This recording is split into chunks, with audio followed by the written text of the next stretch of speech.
व्यक्ती तेच मंत्री साहेब एकटे आणि सगळे नेते म्हणजे अखंड या राज्यभरात कुठेही माहिती झाली नाही, कोल्हापुरात माहिती झाली. सांगायचं तात्पर्य एवढंच आहे, जो व्यक्ती आता एकटा म्हटलाय, आपण स्वाभिमानी कोल्हापूर करून म्हणून सगळ्यांनी जबाबदारी वाटलेली आहे. सन्माननीय मंत्री साहेबांनी हात वरती करणे. आज मी तुम्हाला एक शब्द देतो, मला शिवराजांनी सांगितलं मोफत हॉलच्या बाबतीत माझ्या अगर मोफत हॉल आम्ही अगोदरच जाहीर केलेला आहे. जाहीर केल्यानंतर विरोधकांकडून रोज एक टीका की निवडणुकीपुरतं हे सगळं वातावरण सुरू आहे. मी तुम्हाला आणि महाराष्ट्राची शपथ घेऊन सांगतो, प्रभाग क्रमांक 75 साठी हा हॉल कायमस्वरूपी मोफत असणार.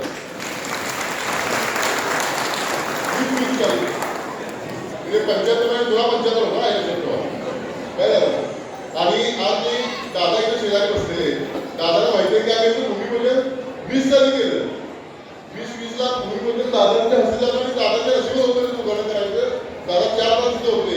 दुसरा एक महत्वाचा मुद्दा बोलायला गेलं तर शिवसेनेचा एक उमेदवार आहे, रोज उठून एकच, तुम्हाला धूर फवारणी पाहिजे, औषध फवारणी पाहिजे, गटर साफ गटर करून द्यायचे, रस्ते करून द्यायचे. प्रत्येक ठिकाणी पालकमंत्री आणि आता धूर फवारणी पालकमंत्री लागत नाही. तुझ्या दारात परवा तुम्ही पण बसवलाय आणि हे इकडे प्रचार करायला की तुमचे सांगायचं तात्पर्य एवढं आहे, माझ्या प्रभागात मी काम करून तुमच्याकडे मत मागायला आलोय. त्याच्या शेजारी गटारीचं पाणी, रस्ते, लाईन, ड्रेनेज या सगळ्या व्यवस्था नाही. तो व्यक्ती आमच्या इथे सांगतो की माझे पालकमंत्री जवळ जाईल आणि त्या व्यवस्था करून देतो. आज प्रभागात काम करत असताना सीसीटीव्हीचं कव्हरेज आपण कव्हर करतोय आणि येत्या 4 दिवसामध्ये आपल्याला प्रभाग सीसीटीव्हीवर कव्हर होईल. 1 लाख बाबतीत होतो. काल एका केंद्रपूर नावाच्या व्यक्तीने टीका केली की सीसीटीव्ही 2 महिन्यात बंद करणार आणि तुम्हाला खेड्याचा सीसीटीव्ही लावतो. हा खेड्याचा जो सीसीटीव्ही लावतो कोण काय करते.